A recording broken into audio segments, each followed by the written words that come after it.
Middle East has escalated dramatically once again. Iran, the United States, Israel, and now also Russia and China are at the center of a conflict that threatens to spiral out of control. This past weekend, a U.S. attack on Iranian nuclear facilities triggered a chain reaction that is already being felt in Syria, Iraq, and beyond. According to Iranian media, on Monday, a U.S. military base in Hasaka, northeastern Syria, was attacked with mortar shells. The base, known as Kasrak, is on high alert, while the U.S. troops stationed there have launched large-scale search operations in the surrounding area. Although no group has officially claimed responsibility, all indications point to a response by Iran-aligned militias. This attack comes shortly after former President Donald Trump claimed that Saturday's U.S. bombings of Iranian nuclear facilities caused monumental damage. Through Truth Social, Trump stated that the destruction reached underground levels at Fordow, one of the regime's most heavily protected nuclear infrastructures. However, IAEA Director Rafael Grossi was clear: there is still no way to assess the actual extent of the underground damage. What we do know is that satellite images have not been made publicly available. Meanwhile, reports from the New York Times cite U.S. officials claiming that Iranian-backed militias in Iraq and Syria are preparing to attack more American bases. Washington is on high alert. Over 40,000 U.S. troops are deployed in the region, and air defenses have been reinforced, especially in strategic areas such as Qatar, where the U.S. Embassy has asked citizens to shelter at home until further notice. Israel, for its part, has intensified its attacks on Iranian targets. New bombings have shaken northern Tehran, including areas near the headquarters of the Red Crescent, which was already targeted last week. The explosions produced columns of smoke visible in several districts of the Iranian capital, according to outlets like Iran Front Page. Iran's response was swift. This morning, a barrage of ballistic missiles triggered air raid sirens throughout Israel, from Jerusalem to the southern regions. The IDF, Israel Defense Forces, intercepted multiple missiles, but there are reports of shrapnel falling in civilian areas. At least 15 missiles are said to have been launched from Iran in what appears to be a clear act of retaliation.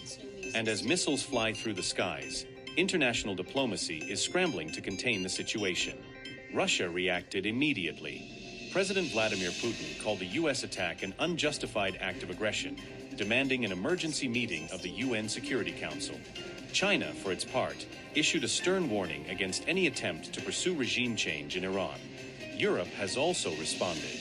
On Monday, the European Union's foreign ministers held an emergency meeting in Brussels, calling for de-escalation and warning of the danger of an open regional war.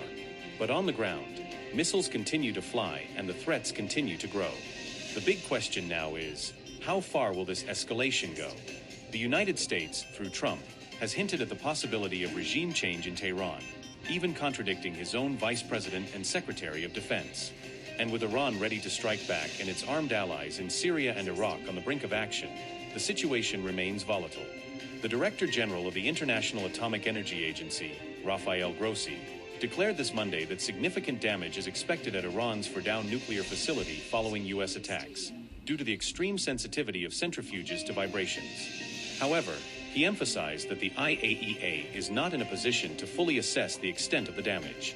Grossi confirmed that other buildings were hit at the Isfahan nuclear plant, as well as entrances to the tunnels used for storing enriched material at Natanz. The U.S. attack damaged the fuel enrichment plant, according to official Iranian information. No increase in radiation levels was observed outside the three facilities. Grossi insisted on a return to diplomacy, without which violence and destruction could reach unimaginable levels, and a global non-proliferation regime that has supported international security for more than half a century could collapse. Additionally, 3 members of the UN Security Council, China, Russia, and Pakistan, submitted a draft resolution calling for an immediate and unconditional ceasefire between Iran, Israel, and the United States. These 3 countries are considered Iran's main allies on the Council, and it is highly unlikely that the resolution will pass given the U.S.'s veto power. The acting U.S. envoy to the UN said the Council should urge Iran to stop its efforts to wipe out Israel and end its nuclear weapons program. Iran's ambassador to the UN, Amir Said Iravani, condemned the flagrant aggression of the United States, calling all U.S. accusations unfounded. Russian President Vladimir Putin called the attacks carried out by the United States and Israel against Iran unjustified aggression during a meeting in the Kremlin with Iranian Foreign Minister Abbas Araghchi. According to the YEFI agency, Putin extended best wishes to Iran's supreme leader and stated that Russia is doing everything it can to help the Iranian people. Russian Foreign Ministry spokesperson Maria Zakharova criticized the IAEA for failing to make precise statements or identify those responsible for violating international law. She was responding to comments made by Rafael Grossi after the U.S. attacks on Iran's nuclear facilities. Grossi said, "We must try to return to the negotiating table as soon as possible and allow IAEA inspectors to return to the Iranian nuclear sites." Zakharova stated in her Telegram channel that missile impacts occurred today, adding, "It was hard not to see where they came from, and even the statements this time were softened." Russia also launched a massive overnight attack on Ukrainian territory, firing 352 drones and 16 missiles, killing at least 7 people in the Kiev region, according to Ukraine's Air Force and civil authorities. 11 of the missiles were Iskander-M ballistic missiles, or their North Korean KN-23 variant. Ukraine's air defenses shot down 146 drones and electronically jammed another 193. Of all the missiles launched, 7 ballistic and 5 cruise missiles were intercepted. Direct impacts were recorded in 6 locations, and debris fell in another 25 locations in and around Kiev. Chinese Foreign Ministry spokesman Wang Wenbin warned that rising tensions around the Strait of Hormuz threaten global economic stability.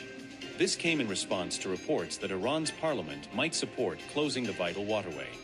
Wang said the Persian Gulf and surrounding waters are critical for international trade in goods and energy, and safeguarding security in the region serves the common interests of the international community. He also confirmed China's openness to dialogue with Iran and willingness to help de-escalate the situation through continued communication. China also accused the United States of violating the UN Charter with its strikes on Iran's nuclear facilities and warned all parties to avoid further escalation. China said the U.S. attacks seriously violated the Charter's principles and have worsened tensions in the Middle East. The Chinese Foreign Ministry stated that the UN Security Council cannot remain idle. Spokesperson Lin Jian said China, Russia, and Pakistan proposed a draft resolution calling for an immediate and unconditional ceasefire, which he said reflects the international community's strong demand for justice. Finally, there is breaking news of a possible Iranian attack on a U.S. base in northeastern Syria. Multiple sources confirmed Monday that the Kasrak base in Syria's western Hasaka province, where U.S. troops are stationed, was targeted. Iraqi news site Al-Maloma and Iranian agency FARS reported that the attack triggered a state of alert among U.S. forces. Reports indicated a mortar was fired from an unknown source and landed directly on the base. A large-scale sweep operation was carried out in the eastern and northern zones, and strict security measures were imposed on all main entrances. U.S. President Donald Trump declared that the attacks on Iran's nuclear facilities caused monumental damage, showing satellite images and stating the destruction occurred deep underground. Trump posted on Truth Social that the white structure was embedded in rock, with a roof far below ground level and fully shielded from flames. Trump also speculated about regime change in Iran, contradicting both Israeli leadership and his own defense officials. His statement came just hours after the Vice President and Secretary of State denied any intention of pursuing regime change. Meanwhile, U.S. intelligence has detected signs that Iran-backed militias are preparing attacks on U.S. bases in Iraq and possibly Syria in retaliation. For now, the militias are reportedly restrained as Iranian authorities try to dissuade action. Over 40,000 U.S. troops are currently stationed in the Middle East, and the U.S. military is reinforcing air defenses amid expectations of imminent retaliation from Iran. The U.S. Embassy in Qatar issued a shelter-in-place warning to American citizens, citing precautionary reasons after the June 22nd global security alert by the State Department. Qatar hosts the Al Udeid Air Base, the largest U.S. air base in the Middle East. Explosions were also reported in northern Tehran as Israel resumed bombing key areas of the Iranian capital, including the Red Crescent headquarters, Evin Prison, and the Fordow nuclear facility. Iranian Revolutionary Guard Corps IRGC announced it used its high-bar ballistic missiles, unveiled in 2023, for the first time in combat, targeting Israel with advanced guidance systems for precision and destruction. The IRGC warned it will continue military operations until the complete elimination of the Israeli regime.